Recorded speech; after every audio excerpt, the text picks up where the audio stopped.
Amigos, ¿cómo están? Qué gusto estar con ustedes este mes de febrero, ya el mes del amor, de la amistad, pero no debe de ser nada más este mes, sino todos los meses debemos de estar llenos de amor y de mucha entrega.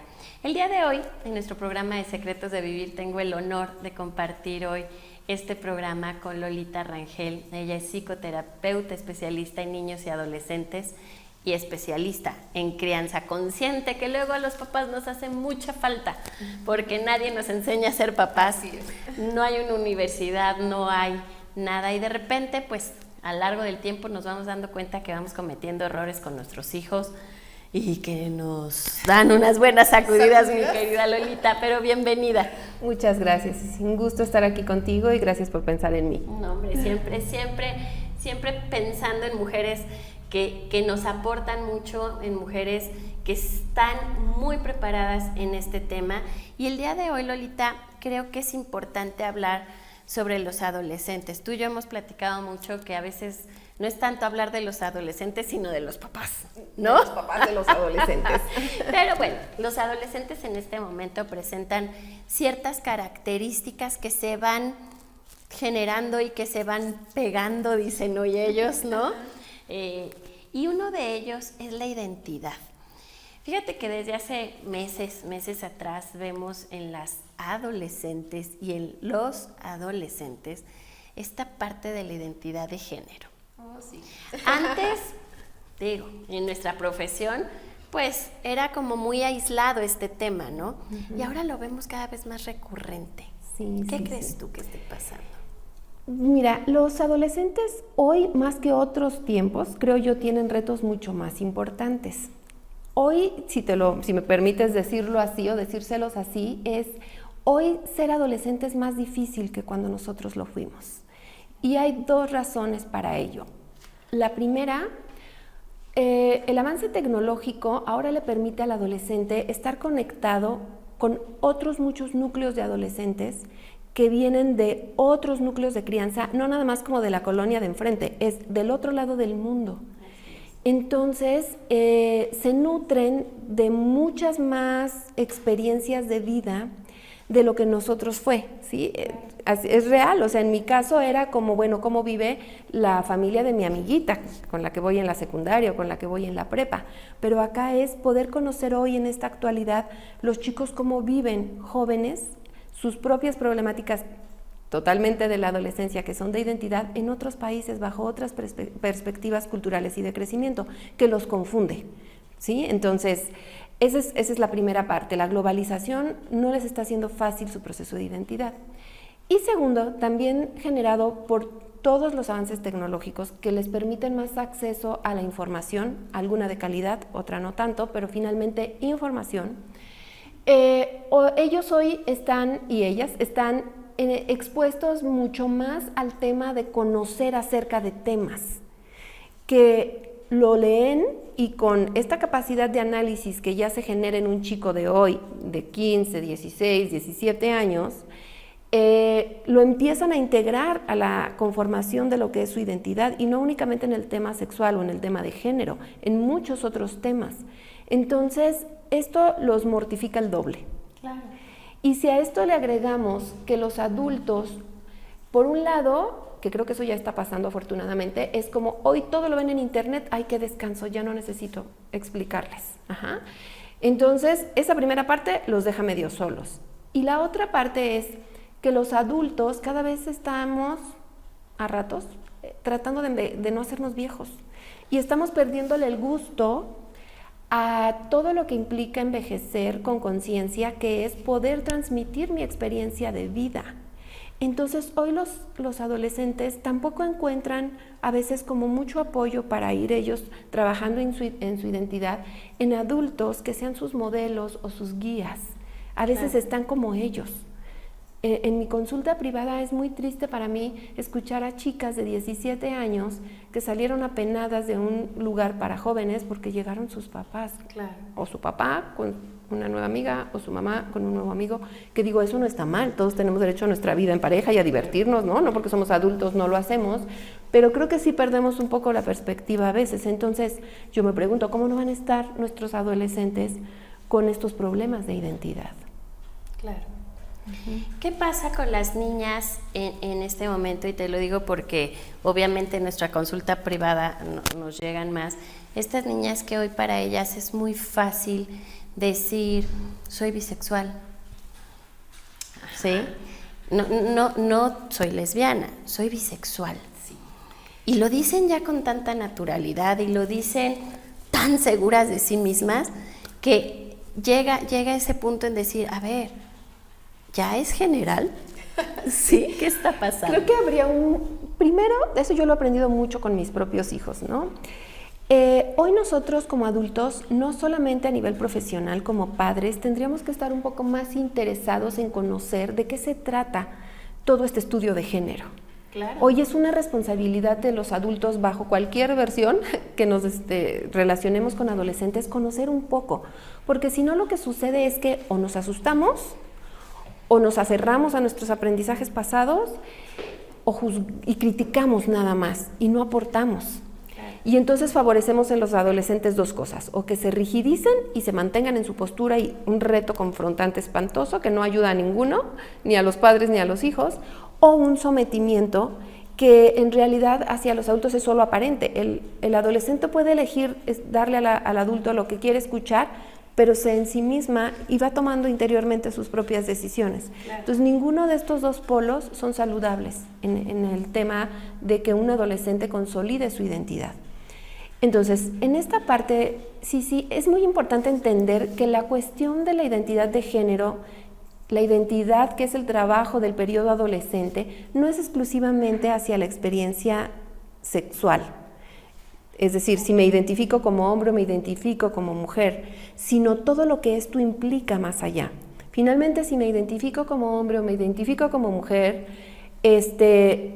tengo que identificarme con otras cosas, con mi sentido de cuidado personal, de responsabilidad personal, de mi sentido de encontrar mi punto existencial, es hacia dónde voy, qué quiero. Parece ser que hoy es más importante en los adolescentes definir si son bi, si son trans, si son hombres, si son mujeres, que a dónde voy con mi vida de manera integral, independientemente de mi preferencia sexual, y que cuando obtenga una, o que ya me decida por ella, o que ya me dé cuenta que esa es, pues voy a tener que enfrentar ciertas cosas. Hoy por hoy, si bien es cierto que ancestralmente sí hay géneros como el femenino, ¿no? o el ser mujer, que ha tenido mucho en contra, también es cierto que pues tienen su historia los homosexuales, ¿no? de rechazo. Hoy por hoy, aunque está más abierto a alguien que se identifica como bisexual, como transexual, sigan pasando cosas. Yo siempre he dicho que el ser humano revoluciona más rápido a partir de las ideas que en realidad de integrarlo a su experiencia. Entonces, no es tan sencillo solo como hablarlo. Y yo lo que les digo mucho a los jóvenes, a los adolescentes, yo los escucho. Creo que esa es la primera parte súper importante al hablar con nuestros hijos y con nuestras hijas adolescentes.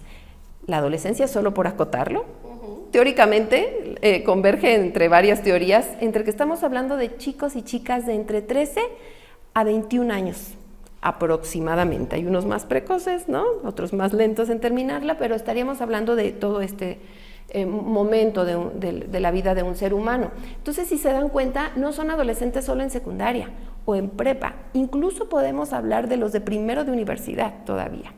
Entonces, en este periodo, ¿qué es más importante? ¿Qué es lo que necesitan primero los chicos y chicas de estas edades? Que los escuchemos. Va a ser muy difícil que un chico logre encontrar su identidad, una chica logre encontrar su identidad si no se escucha, si no pone fuera todo lo que está pensando, todo lo que está sintiendo. Entonces, si yo como madre, como padre, como maestro, no solo como los terapeutas lo hacen, ¿no? Aprendemos a poder escuchar con más paciencia y con un poco menos de prejuicio, porque eso es muy difícil. Ya desde que los vemos chicos, independientemente del tema que nos están hablando, es de, ay, todo lo que le falta, ¿no? O sea, pues no, es abrirnos a la frescura con las que ellos pueden plantear su postura ante la vida, que nosotros también ahí estuvimos, pero se nos olvida, ¿no? Entonces yo les digo, pues solo escúchalo, no le tienes que resolver nada en ese momento. Claro. ahí te vas a dar cuenta cuando tú lo escuchas, cuando tú la escuchas, quizás de por dónde va su verdadera, ¿cómo decirlo?, duda, en dónde realmente está curioso. Eso es por un lado con los padres, con los profesores. Por otro lado, con los adolescentes, además de escucharlos, yo siempre les digo, mira, esta es una regla de vida, para que la aprendas desde ahorita que estás entrando a la vida adulta. Si no estás seguro de algo, no hagas nada, espera. Ajá, porque muchas veces, lamentablemente, de otros psicólogos he tenido pacientes que les dicen, pues prueba y ya ves. Y yo digo, no puedes mandar a alguien de 13, de 15, de 17 a probar cuando su mundo interior es caótico. Y además todavía no está fortalecido lo suficiente para poder contener las consecuencias que va a haber de lo que va a probar. Entonces, yo les sugiero mucho esto a los padres, es escúchalos. Sí cuesta trabajo escuchar, yo tengo 2 y sí sé que cuesta. Es que cuesta mucho. Muchísimo. Mucho. Pero escucharlos es una habilidad que adquirimos. Realmente es como, ok, me toca estar callada, escucho. Y se van a dar cuenta de lo que se pueden sorprender, de lo que los chicos nos pueden dar. Y por otro lado es esto, invitarlos a, mientras no sabes de verdad, es no hagas nada. Y esto aplica para el tema sexual, para el tema con tomar decisiones con amigos, con amigas, para el tema de qué voy a estudiar, para todas las áreas que están implícitas en la verdadera construcción de su identidad. Uh-huh. Fíjate que es muy importante, y decías hace ratito un tema, hay que guiarlos. ¿Qué recomendación nos das como papás para ayudarlos a crear un propósito? ¿Cómo yo como papá puedo ir acercándome a mi hijo para decirle el estudio es importante, qué es lo que te place hacer o qué es lo que te apasiona hacer, qué te gustaría que yo te apoyara? ¿Cómo yo como papá puedo acercarme cuando mi hijo está totalmente cerrado y que no me permite ni el ¿cómo estás? Porque va a voltear, bien, ¿no? ¿Cómo yo como papá puedo poco a poco irme acercando para ayudarle a tener un propósito? Ok. Aquí, para poderlo decir de manera más genérica y nos ayude a varios papás, generalmente en la adolescencia, todos como padres, como madres, vamos a pasar por un momento en donde nuestros hijos y nuestras hijas es así, el peor que el muro de Berlín, ¿no? O sea, 0. Sin embargo, si nosotros estamos de alguna manera entendiendo que ese muro no es conmigo, en mi persona, sino es esto estoy necesitando para diferenciarme, y entonces el adulto no se lo toma personal. Muy buen punto. Eso es lo primero. Con los adolescentes siempre les digo también cuando voy a dar charlas a las escuelas, maestra, no se lo tome personal, no es con usted, es un lugar de autoridad. Claro. Y entonces cuando logramos no tomarnos personal, que sí cuesta mucho trabajo, nosotras como mamás, tú lo sabes, es los descolones que de pronto nos dan, aún siendo terapeutas, ¿no? No son lindos. Sin embargo, entender que no es contra mí, sino que es parte de su proceso y que qué padre, porque entonces está practicando conmigo poner un límite, que esos cuestan mucho. Mucho. Entonces, no tomárnoslo personal. Eso me va a permitir a mí como mamá, como papá, tener los pies más plantados en la tierra para poder observar a mi hijo, a mi hija adolescente en su contexto, ¿sí? Yo no puedo pretender acercarme a mi hijo solamente a partir de hablar. Yo me puedo acercar a mi hijo a pesar de su negativa de hablarme, reconociéndolo. Okay, ¿no quieres hablar conmigo? Está bien. Y no me voy a pelear contigo en ese momento porque lo que voy a generar es más distanciamiento. Entonces, mi verbalización va a ser, entiendo que ahorita no quieras, a lo mejor no te queda claro qué, pero yo aquí estoy, ¿sí? Claro. Y me salgo de su recámara y me bajo, pero 2 horas después regreso y traje una botana y no hablamos del tema, construyo la relación. Por esto yo siempre les digo, si en la infancia trabajamos con muchas cosas de acercamiento, esas nos van a servir en la adolescencia. Si por alguna razón no las construye en la infancia, la adolescencia es la segunda oportunidad. Okay. Llevarle una botana a mi hijo, quedarme a ver una película de las que a él le gustan, que me explique por qué tal serie le gusta, aunque yo no soy fan, es entrar a su mundo, no es hacerle un favor, ojo, Yo Buen escucho punto. muchas mamás, es que yo todavía le hago el favor. Es no. Tú estás haciendo tu chamba de acercarte a su mundo. ¿Cómo lo vas a entender si no conoces su mundo? ¿Sí? Claro. Yo tengo una amiguita que me dice muy seguido, ¿no? Ya nuestros hijos crecieron juntos de 20 y tantos años ya. Me decía, es que yo nunca te he escuchado decirles que no de entrada a tus hijos. Cuando me lo dijo la primera vez me asusté muchísimo y yo, como la experta en límites no dice no. Y lo que yo fui aprendiendo es justo esto que les estoy compartiendo, es cuando yo decía no, era un no de susto, no un no de un límite. Entonces se cierran, se retraen. Claro. Y entonces es, ok, es que me quiero cambiar de carrera. Qué interesante. Y como que te hace pensar en que te quieres cambiar de carrera, Claro. ¿no? Estoy hablando de alguien de 19 años, Claro. ¿no? Que todavía está en este rango de estar en la adolescencia. Es que mira esto, aquello, también de la charrería queda y las finanzas a lo mejor esas las puedo hacer por mi cuenta, no necesito una licenciatura. Y yo, ok, no, pues está muy interesante. Pues vamos pensándolo, ¿no? O sea, Claro. hay que investigar, hay que ver y pues por lo pronto tienes que ir a la escuela, o sea, en lo que decidimos que podría ser de tu vida, ¿no?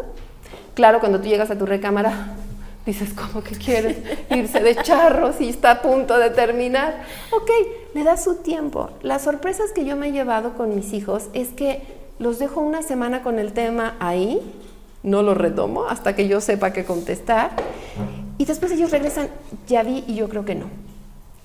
Ellos tomaron su decisión. Ajá. Entonces ya no necesito yo pelear, decir, controversiar de forma innecesaria.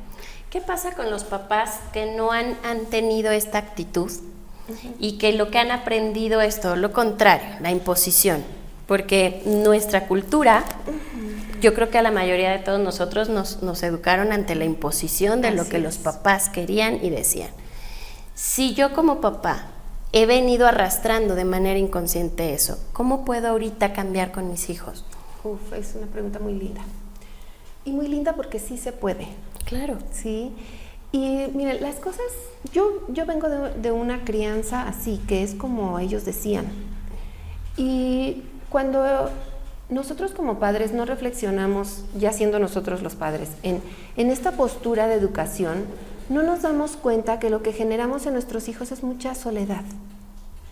Soledad de nuestros padres, porque Claro. ellos van a buscar acompañarse de otras personas, sus propios pares o incluso otros adultos. En el mejor de los casos se acompañan de gente bien intencionada.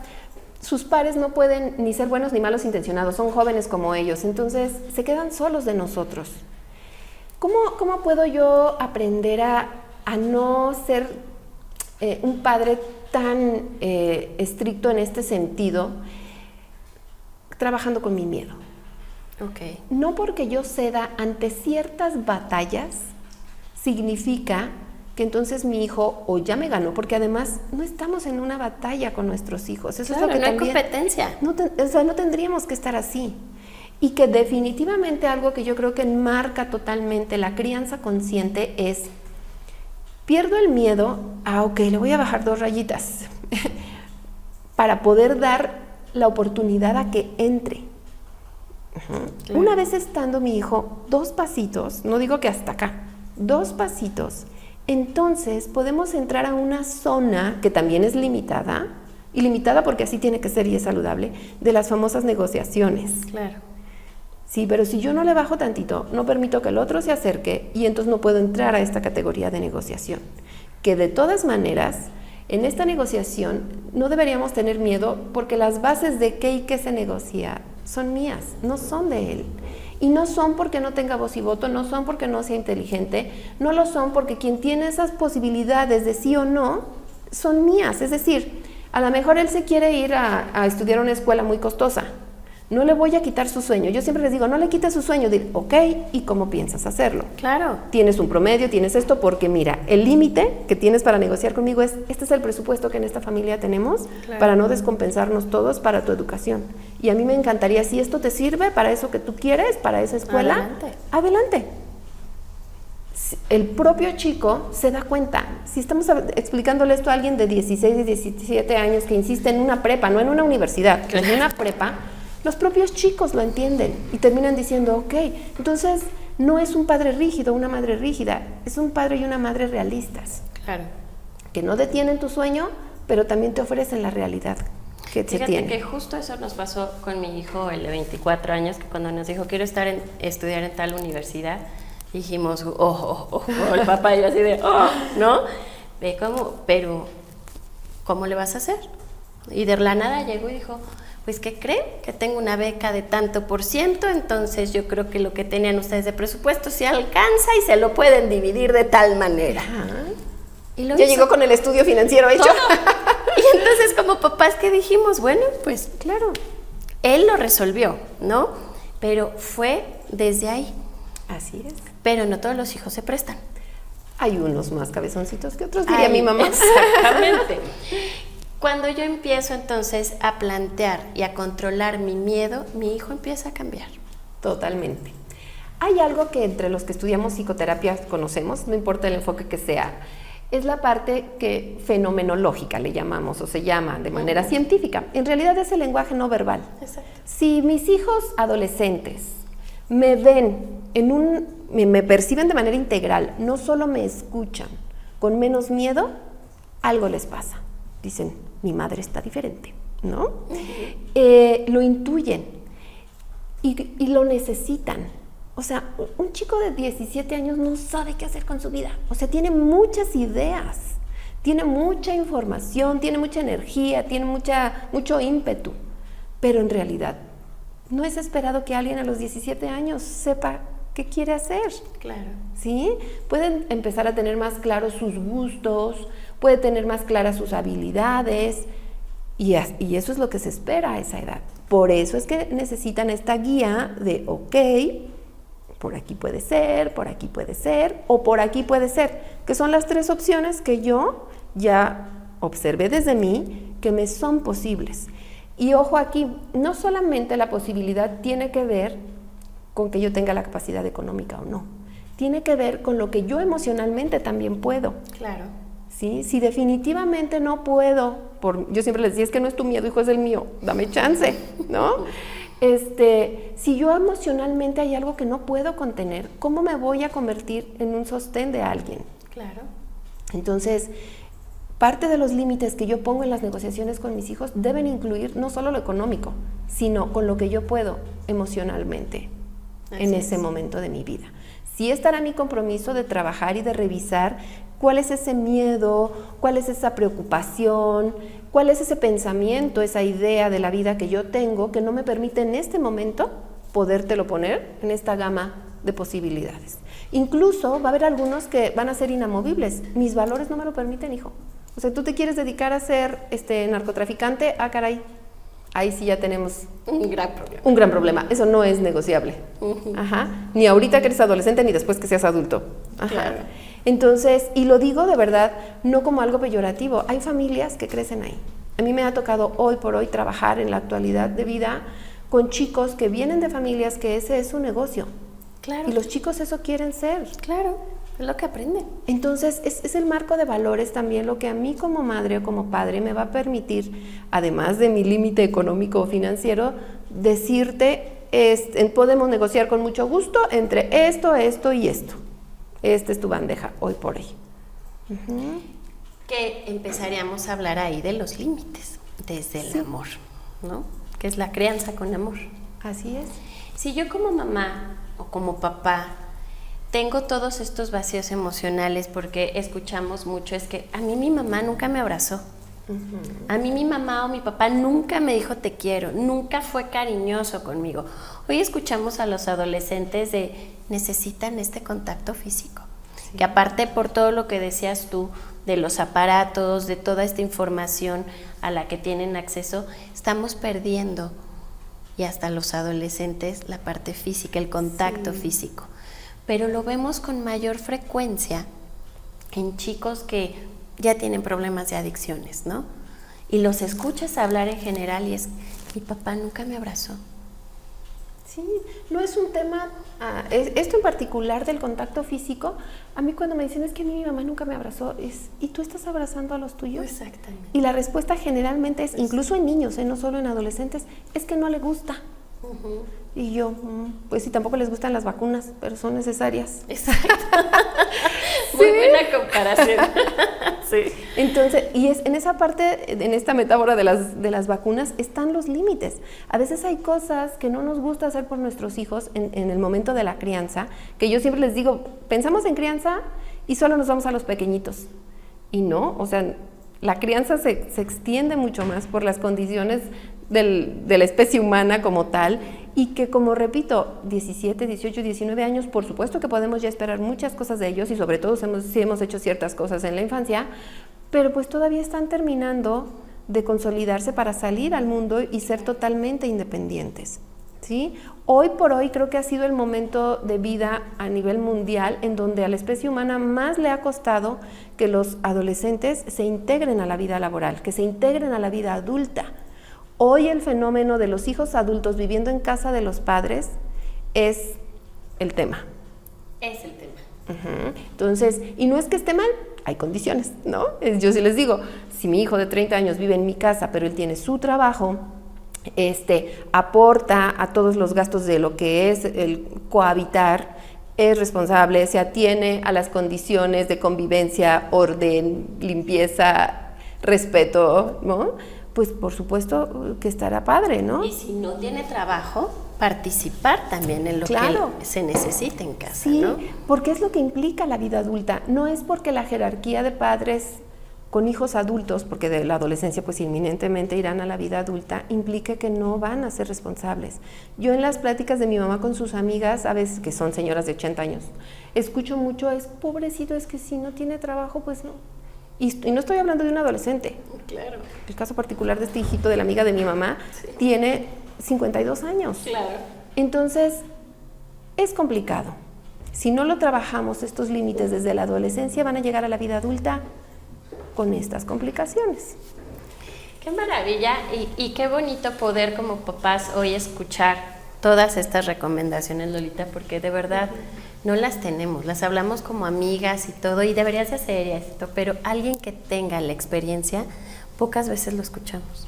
Sí, y la parte de los profesionales en el acompañamiento en este sentido es que estamos un pasito atrás de lo que ellos están viviendo.